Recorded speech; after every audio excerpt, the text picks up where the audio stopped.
원을 앞세워 가지고 교회의 지도자들을 죽이기 시작합니다. 그때 선봉에 섰던 사람이 사울이라는 청년이에요. 교회가 부흥한 지 3년 되었을 때 스데반이 나가서 회당에서 설교를 하는데 그 스데반을 돌로 쳐 죽이라고 증인의 역할을 한 사람이 사울이고, 그 사울이 그 여세를 몰아서 제사장에게 문서를 받아다 다메섹에 있는 성도들을 핍박하기 위해서 고개를 넘어가다가 빛 가운데 예수님을 만나요. 사도 바울이 회심하게 된 것이 예수님의 부활 사건 3년 뒤의 일입니다.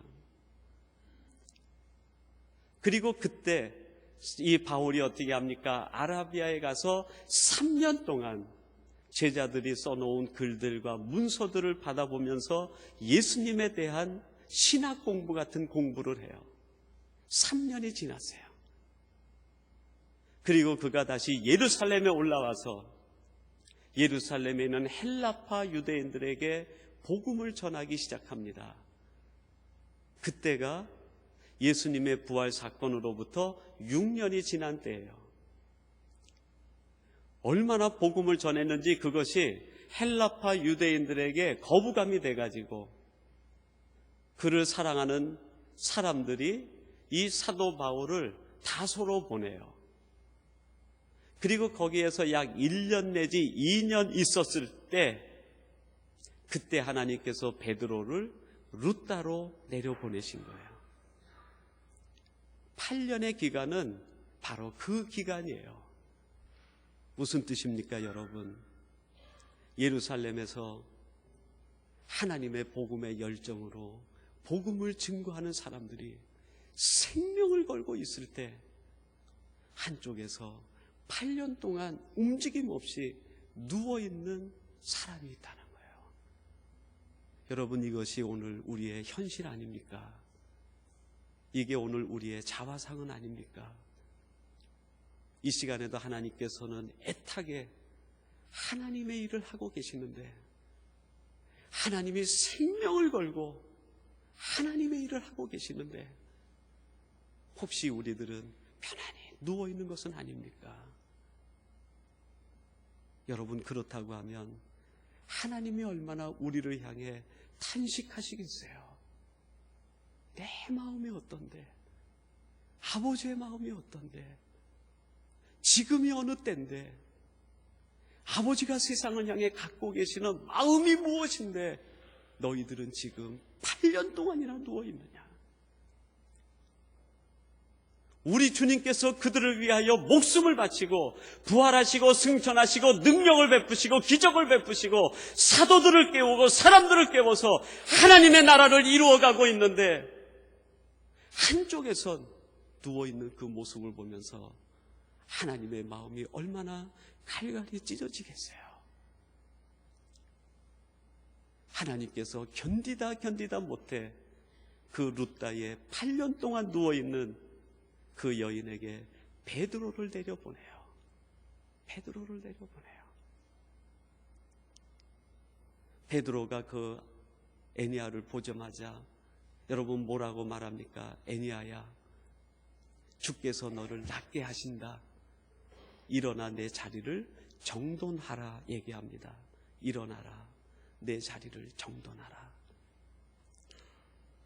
오늘 우리에게 주시는 하나님의 음성 아닙니까? 여러분, 애니야라는 뜻은요, 출산의 고통이라는 뜻이 있습니다. 이 애니야가 태어날 때 하나님께서 그에게 어떤 목적을 주셨어요? 너는 생명을 낳는 사람이다. 생명을 낳는 사람이다. 고통이 있더라도 너는 생명을 낳는 사람이 돼야 된다. 애니야, 생명을 낳는 존재. 내 8년 동안 생명 낳는 일에 관심이 없었어요. 하나님의 말씀을 받은 베드로가 와서 그거를 깨우는 거예요. 정돈하라. 여러분, 정돈하다라는 말은 에스로손이라는 헬라어로 기록이 됐는데 두 가지 의미가 있어요. 하나는 고치다, 하나는 회복하다. 애니야야, 너의 본성을 회복하라. 내가 너에게 담아두었던 창조적인 이유를, 너의 존재론적인 이유를 회복하라. 여러분, IQ를 하나님이 좋게 하시려면 우리 머릿속에 세포 한두 개만 바꾸시면 돼요. 하나님께서 이 땅에 IQ가 필요하다고 하면 우리 인간에 있는 뇌 속에 세포 몇 개만 바꾸시면은 IQ가 200, 300 되는 거예요. 그거는 하나님이 손가락 하나로도 할 수 있는 일이에요. EQ요? 하나님께서 우리에게 조그만 감수성을 더 주시면 위대한 시인도 나올 수 있어요.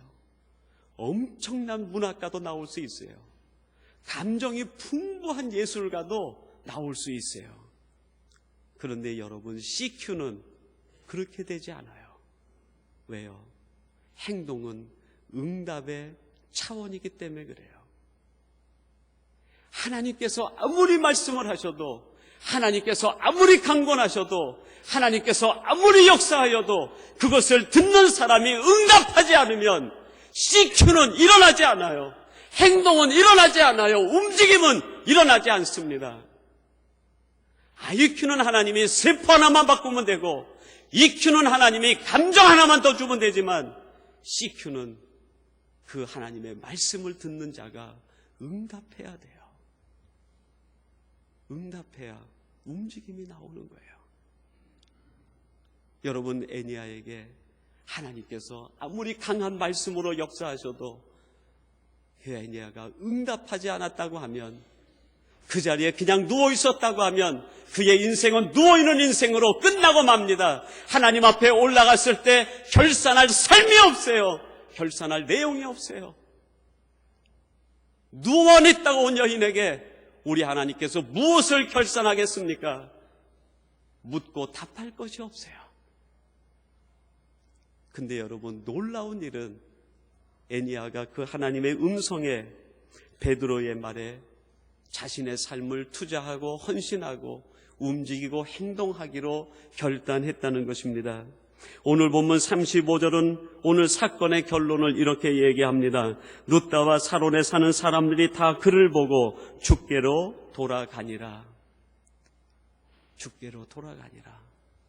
애니야가 그 침상에서 일어나 룻다와 사론을 다니면서 하나님의 복음을 증거할 때, 하나님이 주신 말씀의 응답의 삶을 살고 행동하며 움직임이 있을 때 그 여인을 보고 그 지역에 있는 수많은 사람들이 주님께 돌아왔다고 이야기합니다.